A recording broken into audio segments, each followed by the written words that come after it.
All right. I think we're going to be going live here right about now. Here we go. All systems go. Big way to come back from the holiday break, I think, to make the bold move of doing a live video for this. Hey, I'm glad for whoever is here to join us, whoever ends up making it on this. This is a new endeavor. First time through doing a YouTube live. Then did some Facebook lives back in the day. Spent a little bit of time. That was actually some things that helped build the audience for the podcast in a big way, doing those Facebook lives. So now I'm switching it up a little bit, making the move to YouTube and see if we can tap into the audience here a little bit. It's been a struggle for me. Everybody knows that. So that's kind of the purpose here, to kind of get a little bit of an exposure. What I thought I would do is showcase some cool uh, footage for you to take a look at and talk about Thanksgiving a little bit, and Thanksgiving in the military, what it's like to be deployed in the military, what it's like to be deployed on Thanksgiving in the military, and what it is exactly that we're fighting for. There's some things going on in this country right now that are just absolutely crazy. Absolutely crazy. I hate to be so general, but a lot of things to be very concerned about in terms of what the future of this country looks like. Um, how and why did we end up here doing this YouTube live tonight? Well, I was trying to break into the YouTube audience a little bit. Many of you heard me talk about the struggle doing that, and trying to find a way that I could engage the YouTube audience, and started doing the podcast live, or not live, but videotaping the podcast while I did it. And that got to be too time consuming. Just got to be a little too much to handle. And then somebody said, "Hey, you got to do a live. You're going to go out there on YouTube live, get yourself in front of the audience. People want to see you. People want to be able to interact with you." And that was kind of what the step was here, the big leap. But what's the big question that people are asking on Thanksgiving? What's the main thing people say? What are you thankful for on Thanksgiving? And asking a question like that, particularly on a podcast or on a video like this, just isn't normally something that I would do. It's not the natural me. Hey, what are you thankful for? I mean, I might ask my family, my kids. I think it's important to them, but not something I would typically ask, or typically be asked to respond to from the people in my inner circle. What are you thankful for? I'm thankful to be alive. All right? I'm thankful to be vertical. I'm thankful to have whiskey in the cabinet. Okay, the basic. No, not really. What is it this year that if I had to step back and say, what am I thankful for? Well, we made a move. We're in a new house, and there's a new studio here that has opened up a wealth of opportunities, such as doing what we're doing here today. I'm thankful for that. I'm thankful, with everything going on, the position that I find myself in with my family, uh, where we're at in terms of being able to provide for ourselves, and take care of ourselves, and continue our own little quiet enjoyment in this world. And of course, I'm thankful for my family, and got to spend some time with them. My son, he's 21 years old. He's going to be leaving for the Air Force in April. I'm sorry, he just turned 22.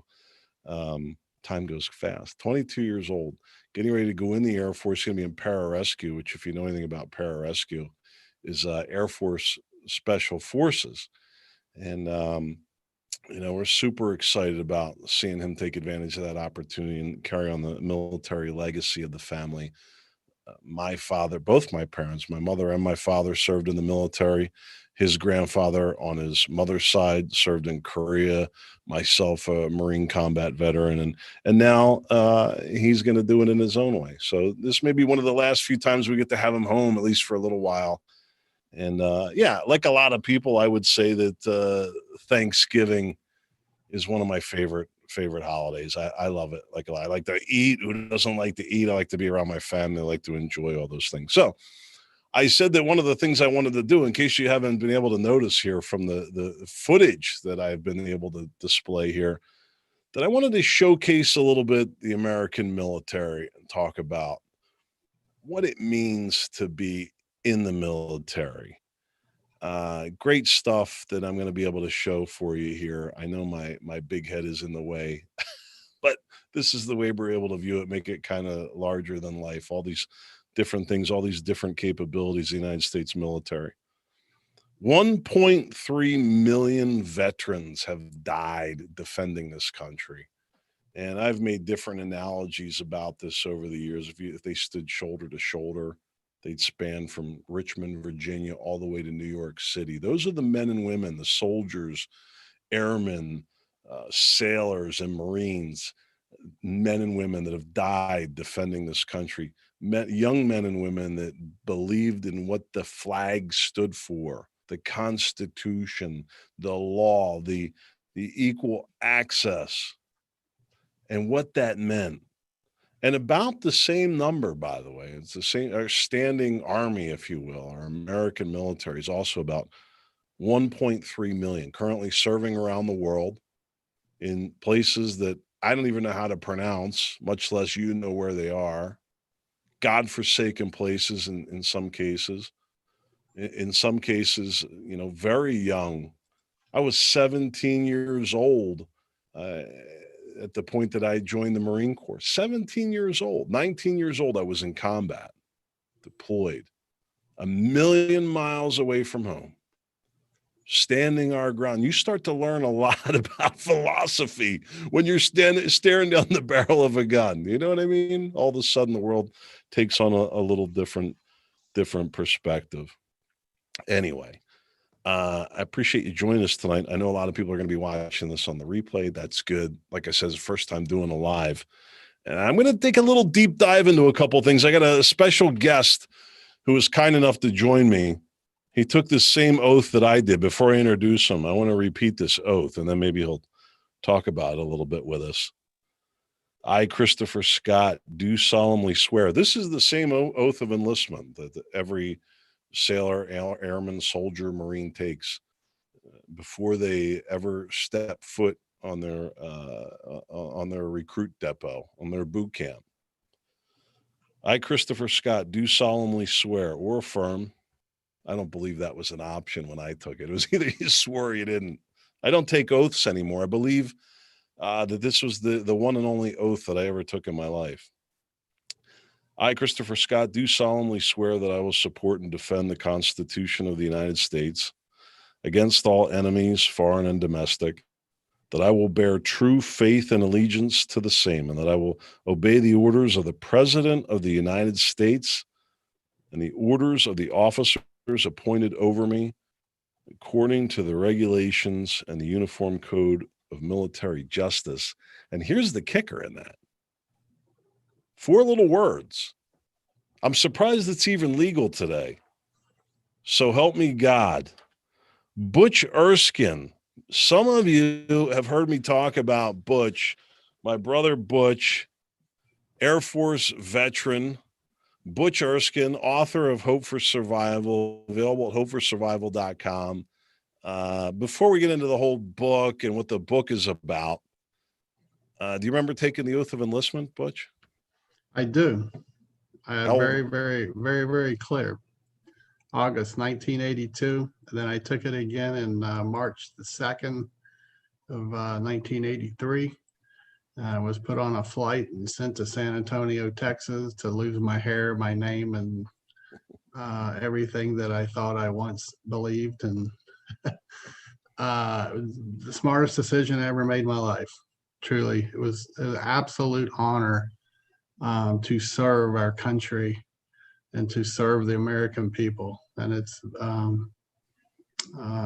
even still now, 17 years since I retired. At 20 years, it's very humbling to look back on all the different moments over the years in different places in the world. I think I had 7 or 8 Thanksgivings abroad. Guam, England, Saudi Arabia was my very first one.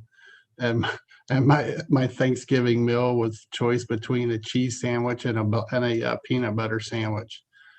We had just arrived into the location, so actually to have that to eat was pretty good. And the food was one thing, Chris, but it was being around other American military men and women and sharing stories from home, all walks of life, wearing the same uniform. you know, we were all different, but we were there as one.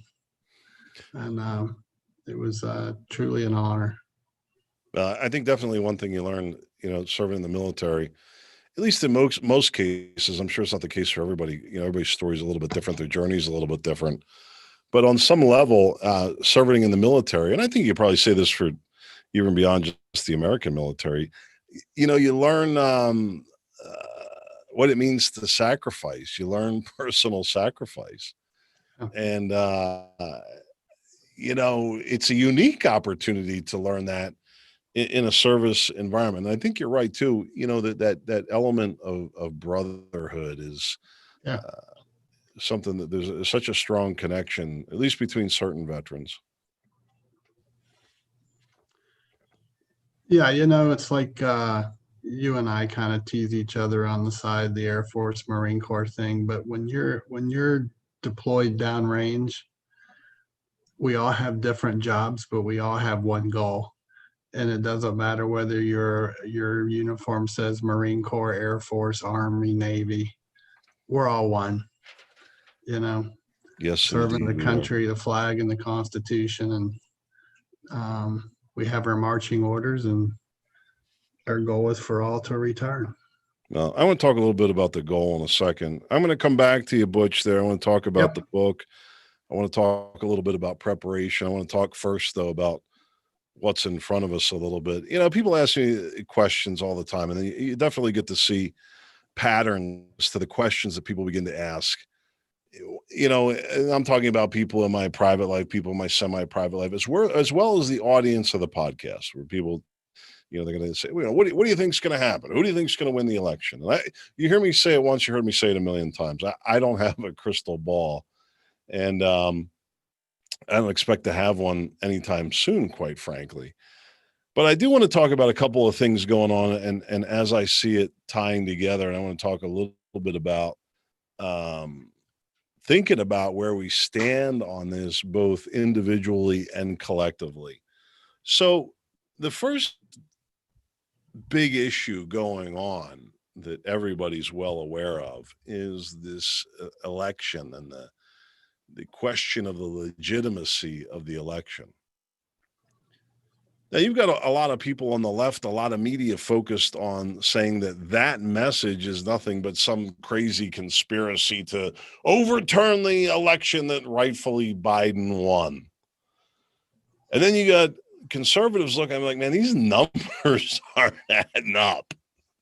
Yeah. Like the math isn't working out here. But I don't think, and I want to stay very focused on what I perceive to be the issue. And I think that what I've been predicting on this has been correct. And, you need to understand, look, my prediction was that Trump was going to win by likely a wide margin. I had zero expectation that Trump was going to come into question. I mean, you looked at, and I know this.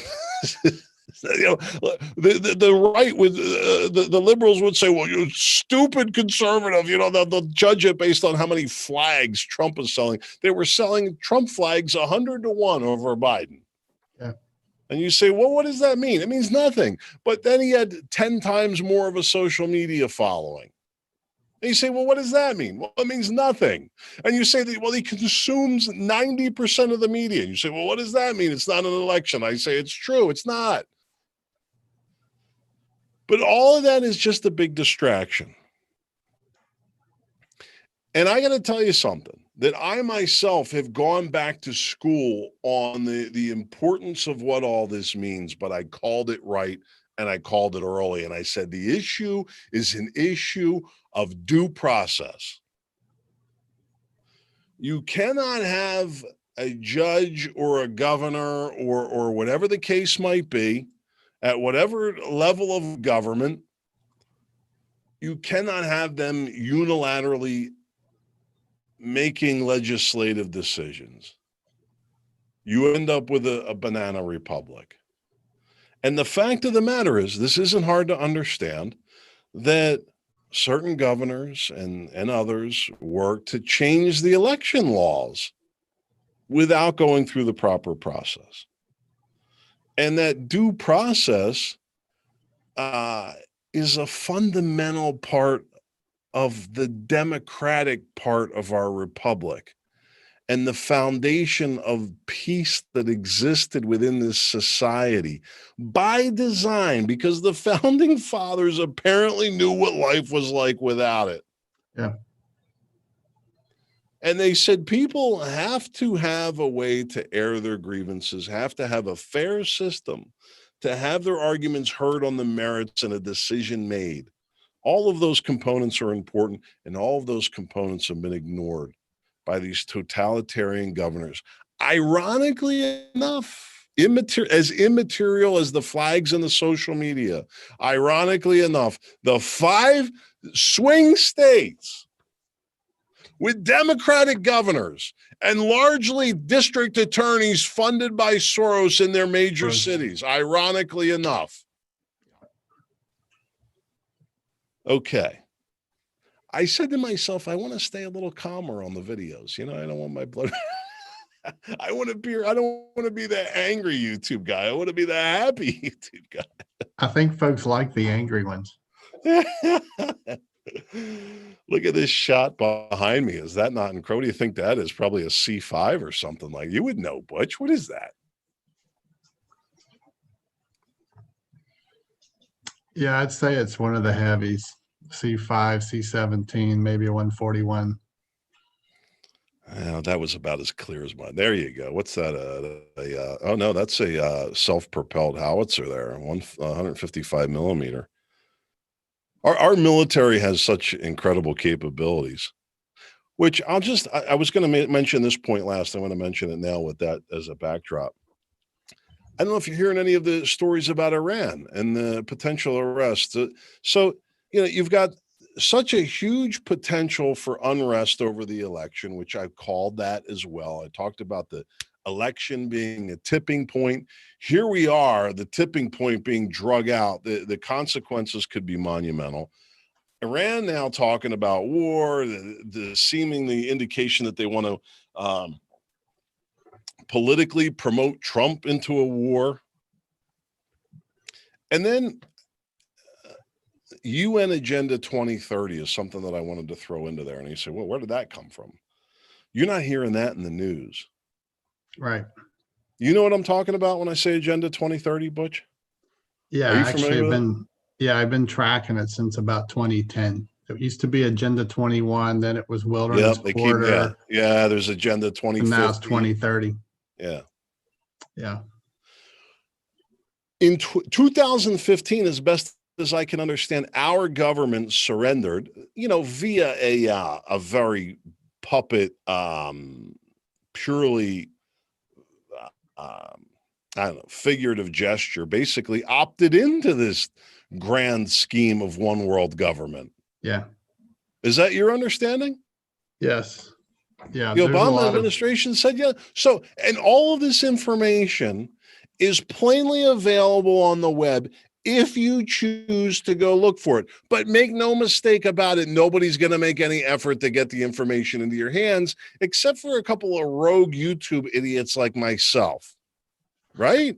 Yeah. Keep in mind too, Chris, many of these agreements between the UN and the United States or whatever country, they're signed every year. So whether it was under Bush, under Clinton, under Obama, they are signed every single year.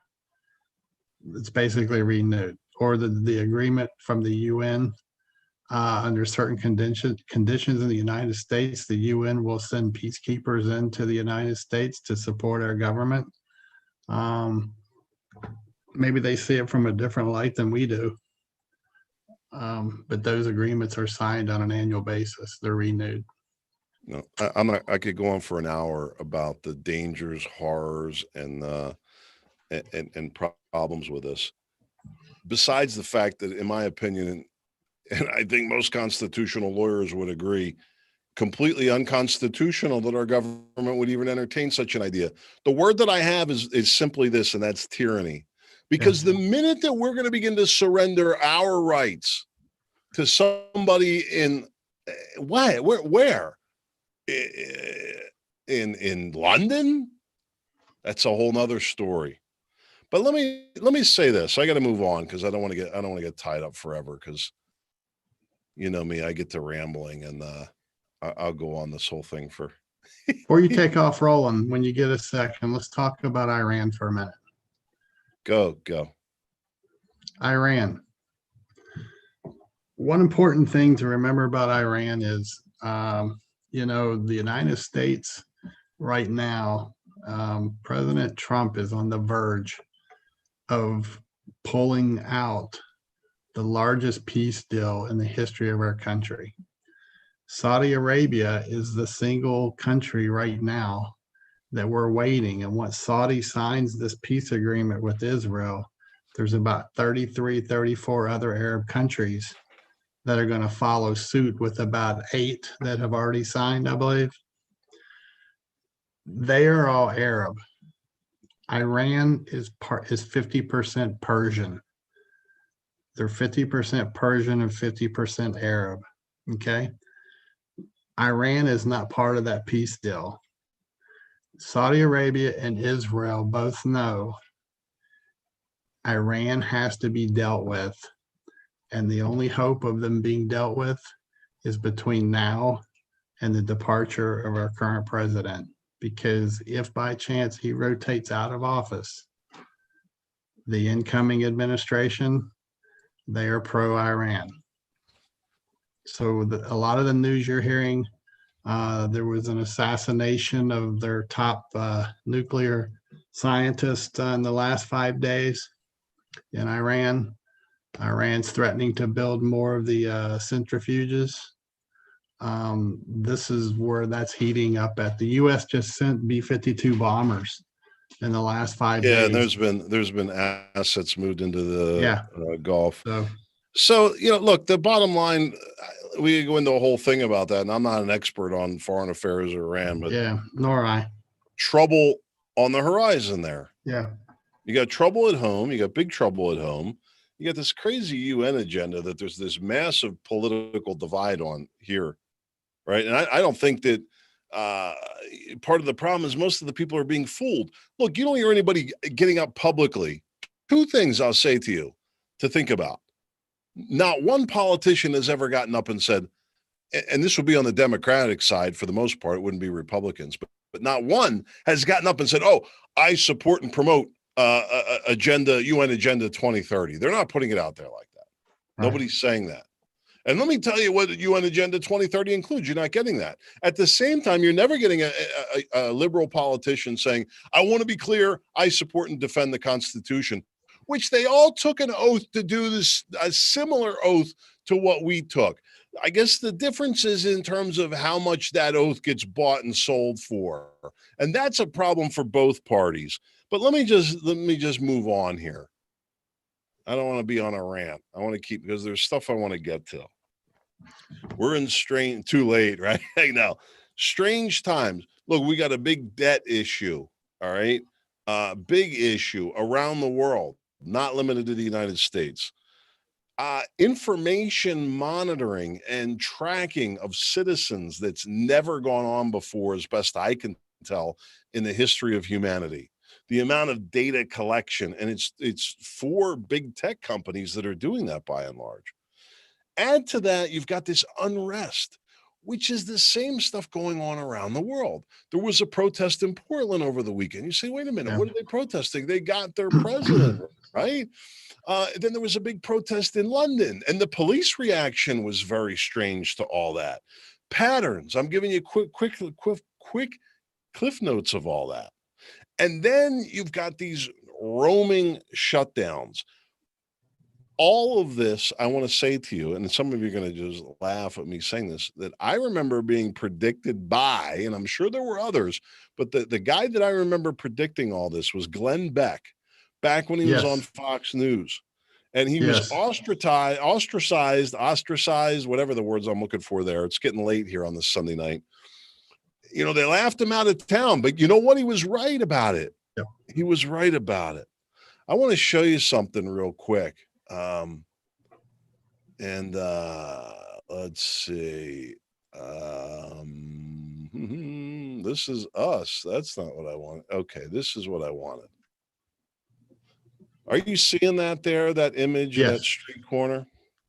I don't Yes. think I can play the video because you get into some copyright infringement stuff. This is downtown LA. Highlighting this whole video goes through and there let me stop that because I don't want to get into any copyright issues.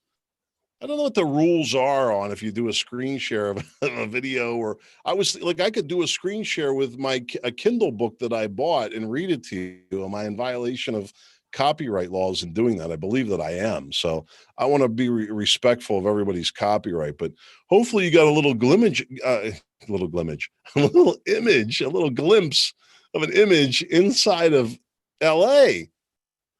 What, the second biggest, whatever it is, huge American city. And what do you see?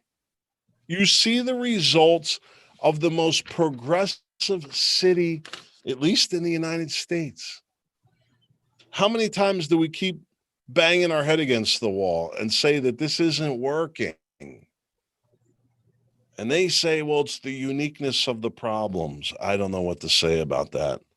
I say it's failed progressive ideology that runs contrary to human nature.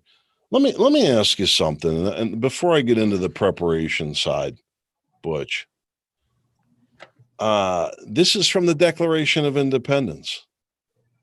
We hold these truths to be self-evident, meaning assumed to be true, that all men are created equal and that they are endowed by their creator. That's making the assumption that there is a creator. That's a matter of debate today. That's a problem right out of the gate, a big problem, as it turns out, because with certain unalienable rights cannot be possible if it's not endowed by their creator, some authority beyond man, that among these are life, liberty, and the pursuit of happiness. Does any of that apply today? I don't know. I talked about due process earlier. These are fundamentals of government that were once thought and respected to be the ideals of freedom around the world. What's happened to them today?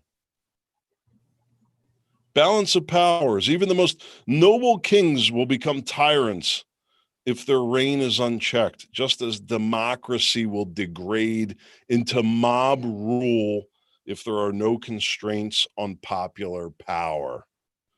A just government must be founded on a system of checks and balances.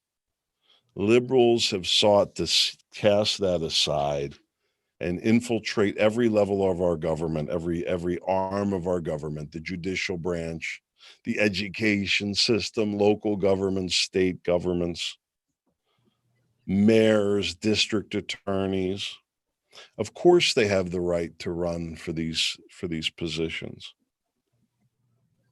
And another basic fundamental was that leaders should be of exceptional character and integrity. Those who would govern a country must possess great courage, ability, and resolve. True leaders always put the interest of their nation above their own. And, I find it hard to believe that politicians that are getting $70 million book deals and their children are getting $3.5 million from Russia, I find it really hard to believe that they've put the interest of the country above their own. So we're living in chaotic times. And I want to mention this book, and I'm going to give you a little piece of it, and then we're going to talk to the author here, one of my personal heroes. And the book is Hope for Survival. You can get that at hopeforsurvival.com. I want to read something key to it. I'm making a lot of noise here. Let me settle down. This was very moving for me, this piece of the book. And I could boil it down to 2 words, but let me give you the paragraph first. Few rarely consider they are 9 meals away from beginning of starvation. There is a national mindset that the government will come in and rescue and save the day. Then when that doesn't happen, it's because the president in office is a racist or hates a particular race or socioeconomic class. How about a greater insult to the ego? You are not a high priority to the government. And the bottom line is this: self-reliance. And I want to talk more about that. But before I do, Butch Erskine, author of Hope for Survival, creator of the movement, really, in a way. Butch, why is it why is it so important to take this seriously, and why now? Well, I believe it's equally important every day that you're alive because it's your life. Or do you want to be in control of your life and the life of your family, or do you want to be dependent upon a system that we can set and cover all the ways that the system has failed miserably and failed people miserably? So, my whole philosophy is be responsible, take out insurance on yourself and your family, and that's through food, water, shelter, security, and some of the other items that you and I have talked about. And it's noted in the book. When when the system goes away, whether it's I mean, just in the last 6 weeks, everyone was waiting for the election to happen. They're all looking at Washington D.C., and here come hurricane, I think it was Zeta, across the Gulf Coast. The remnants came inland, came back across Alabama and Georgia and North Carolina. Folks were knocked out 7 to 10 days without power, and some without water, and some without phone. So that's my whole point. You may lose your job, you may have a natural disaster, you may have an injury. You can't predict it. Self-reliance will help you ensure that you can feed your family and take care of your family, whether it's on a small scale, local scale, regional scale, and it all starts with your mindset. you know Well, I'll tell you a uh couple that, things. I gotta tell you a couple things, Butch. Number one, I think there's a moral obligation for people to prepare on a number of different fronts. Obviously, I think what you're referring to, the moral obligation to yourself to be able to provide for yourself, as opposed to being so willing to be independent on others necessarily. But I think it goes a little bit further than that. It's just like this talk of wear a mask to protect others. Well, stock up on food that you don't become a burden to that 19-year-old National Guardsman or whoever it is that's got to wade through 6 feet of water or whatever the case might present itself to be to get you the help that you need. And I think there's an obligation to the community, and as we are capable and as we are able, we should come to support this greater good in times of need. And that boils down to this question of to prepare or not. And one of the simple things I would say on this in trying to change people's habits a little bit, or encourage people to change their habits a little bit, and that is just when you buy a little bit more each time, and you begin the yeah. natural process of adding. But it goes a lot further than that. And I'm not talking about soup and canned goods here as the Yeah. answer to everything, because and you and I've had got into some deep discussions about this. Like I've recognized that here where I'm at in lower south eastern Pennsylvania, our biggest point of risk is arguably water, which is arguably everybody's point of risk. But in certain times of the year, under certain weather conditions, our biggest issue here is loss of heat. Yeah. That problem could very quickly parlay itself into a series of other problems. And so, in reading your book and in reading that issue of self-reliance, and then we, as you know, and I'll tell the story here, it's not a long story, but what ended up happening shortly after we moved, we lost power, I think, for 48 hours or something like that. We had just moved in. We didn't have the furniture set up. We were going through, doing some changes to the house and whatnot. And just got food in the refrigerator, lost it all. We had nothing. The heat went out. We're on a well. We lost our well. So we got no power, no heat, no well. And, fortunately, conditions weren't dangerous. But let me tell you, when the house goes silent, and you start looking around, you're like, what do I have? It's a real eye opener. Yeah. Time starts ticking pretty darn quick in that scenario. So, well, Butch, let me ask you something. The election is over. I talked about tipping point, the election being the tipping point, the possibility of that dipping into a civil war, but it hasn't. Everything's okay right now. Everybody had a nice Thanksgiving. COVID's up a little bit. Why do I need to be bothered with this now? With the election or with preparedness? With preparedness. Why would I want to set my why should I even entertain this as a topic? Because if you buy into it, it's a mindset. It's something that you should be doing every day. It doesn't mean you have to buy something, but based on what's happening around you in your 5 mile radius, and especially up where you are, Pennsylvania, Michigan, Wisconsin, you got some key players waiting on an outcome of an election. You've got winter coming up here real soon. You're going to be seeing snow if you haven't already. All right. But you should be looking at the status of what you have in your plans. You got multiple potential threats around you that could impact your way of your daily life, especially with a young kid, so you're looking out for, you and your wife, but your young child as well. So all these factors you've got to continually monitor and know how to adapt. Maybe it's kind of like in the military, you may have a threat out there, but what's between you and that threat? And you've got to recognize it. You got to adapt to it. But one of the key things in preparedness, Chris, is flexibility. Like the Hurricane Zeta and the election. You're waiting on an election and you lose your power for a week. You got to have flexibility, Well, like adapt and overcome. Used to say in the Marine Corps, Semper Gumby, always be flexible. Yeah. So, and where things that here's one of the concerns that I have. We're working over at Hope for Survival and so forth. We're working every day to try to help folks, all walks of life, and to be prepared for whatever it may be, the unknown, right?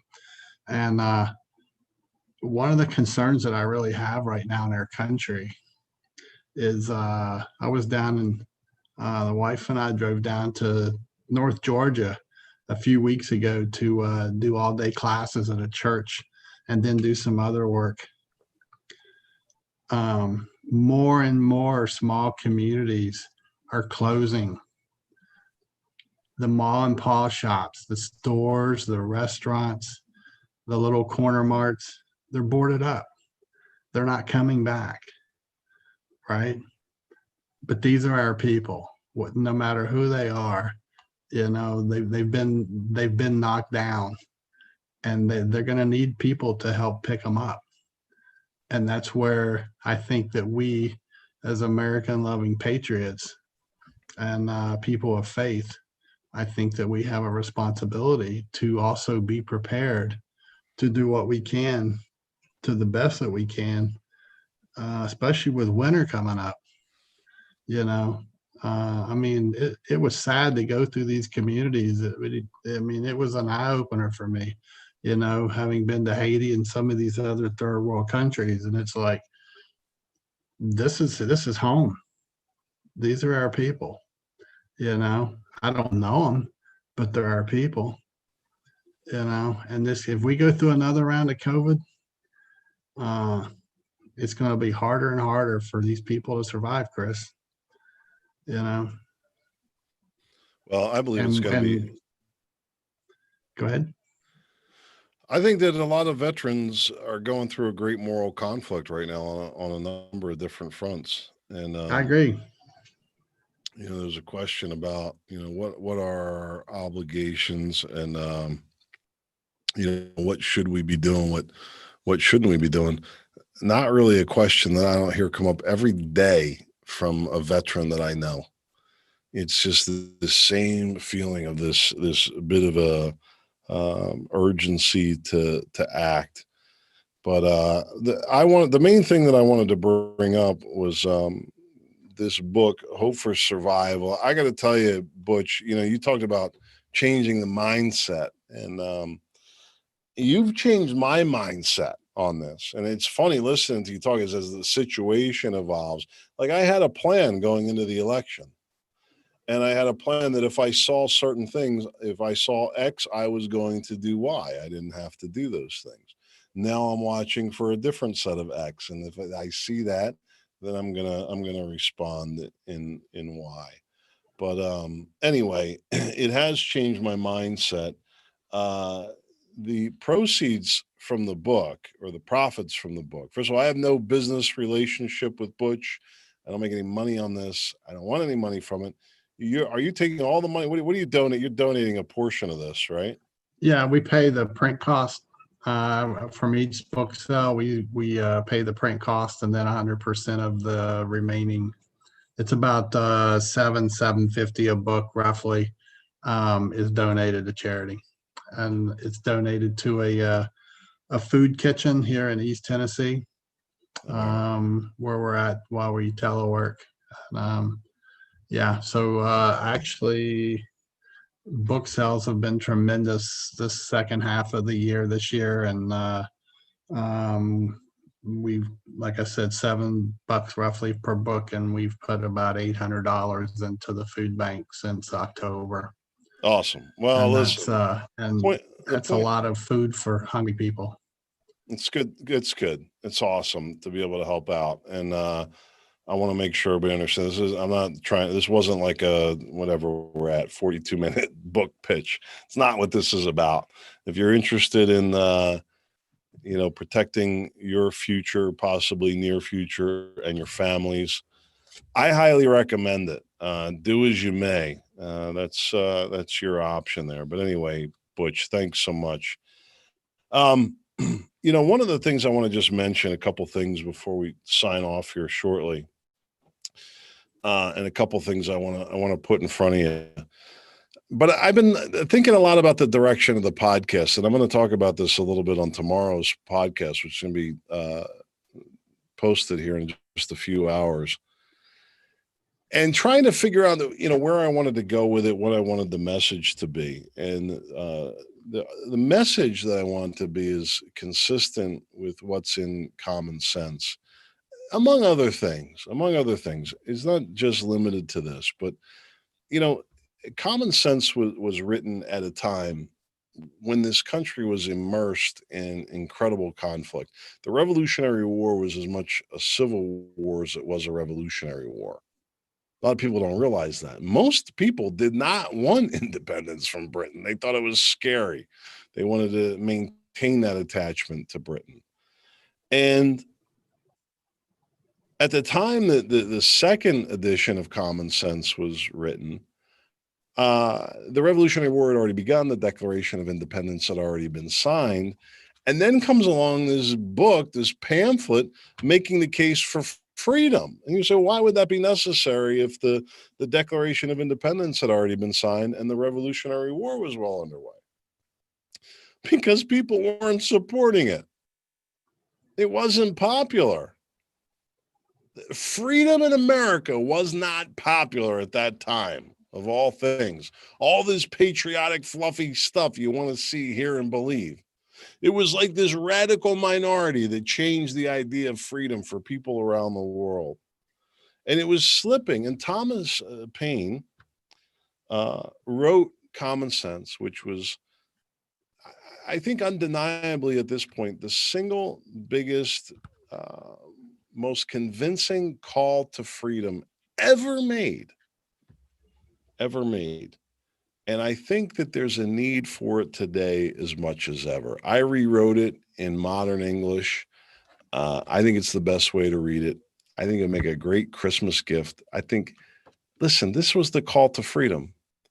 And I'm telling you to put it out as a gift, to get it in people's hands and say, hey, this might be a message worth spreading, believe it or not. And in the meantime, all of the money that I make from the book sales, the Audible sales have been through the roof. Thank you. All that money is going to the Trump legal defense, legal campaign, whatever you want to call it. I wouldn't normally get behind something like that, but I think the time is dire that the integrity of this election be maintained, and I'm going to do my small part. Anything that is made from book sales in December will go to that. So check it out if you get a chance. Common Sense. Go to ChristopherScottShow.com. Everything I'm showing you, you can see at ChristopherScottShow.com. The Hope for Survival link. If you click on books, my books are all there. But I want to mention this one also, Forgotten and Abandoned, an Average Joe Story. I'll just say this, since we've been yapping a while here. It's written by a young conservative, and it will reignite your passion for America. Forgotten and Abandoned. Go to ChristopherScottShow.com. I feel like I'm on QVC here. I feel like I'm a QVC salesperson. All these great books for the low price. Go to ChristopherScottShow.com if you want to check it out. Butch, I think you'll agree with me. You know, I think that the basic fight right now is that we make sure that we have a fair election, and trying to get in front of people and get people to understand this issue. You know, you mentioned this issue of you can't depend on the government to come save you. And I think the Trump supporters have the same problem, that they keep waiting for the Trump's going to come in and save the day. And maybe he will, and that'll be great. But at the end of the day, I think we got to come back to ourselves and say, you know what are we involved in? What are we doing? What are we not doing? How do we change this? But anyway, thanks, Butch, for jumping on here. I really appreciate it. It's good to have you. Absolutely, Chris. If I may,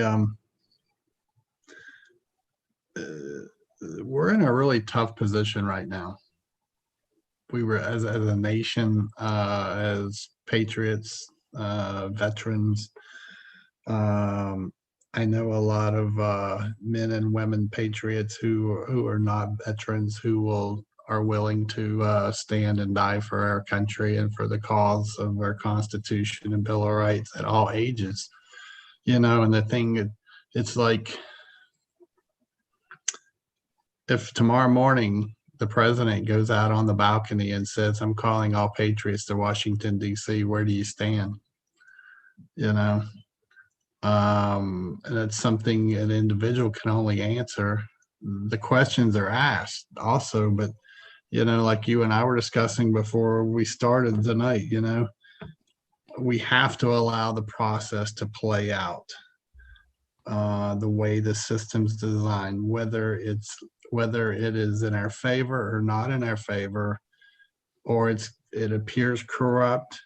We still have to let those steps play out before we show our hand. But at the same token, we're watching this from a national level in politics of who's going to be our next leader. But we also have to ensure at home we're taking care of our family. You know, there's so many unknowns of if we have a new administration coming up. You know, Agenda 2030. Are you going to take the vaccine?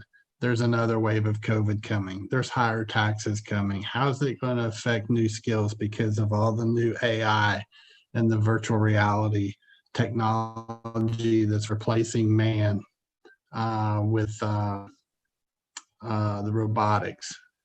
All these things are coming up. How is it going to affect your household? You know, you may not know yet, but it's things that you really need to, on your own, start researching and reading about, and stop waiting on Washington to tell you what's going to happen next. Okay. As leaders of your home, you have got to prepare your family and start becoming versatile and knowing what potentially may come at you. You know, couldn't be more true. It's going to be interesting. It's going to be interesting. You may not know. What if we lose the internet tomorrow? And now you have to make decisions on your own based on everything you knew up until midnight tonight. Well, it's like I said, we experienced that a little bit when the power went out and the house goes quiet. We lost everything here. What are you left with? And I'm not a, a doomsdayer. I tend to be mostly optimistic, but Yeah. I think, like you said, that there's a certain responsibility to look at what's going on with some level of accuracy. Yeah. Maybe, Be in control. yeah. I'm not saying optimistically or pessimistically, but realistically, looking at what you see in front of you right now and saying, "Hey, something has to be done." Yeah. Anyway, hey, it's a late Sunday night. Butch, thanks so much. It was great to have you. Thanks everybody who joined us tonight. It was really great to have you, and I hope you'll check out the book, Hope for Survival, hopeforsurvival.com. And if you haven't already, the Christopher Scott Show podcast.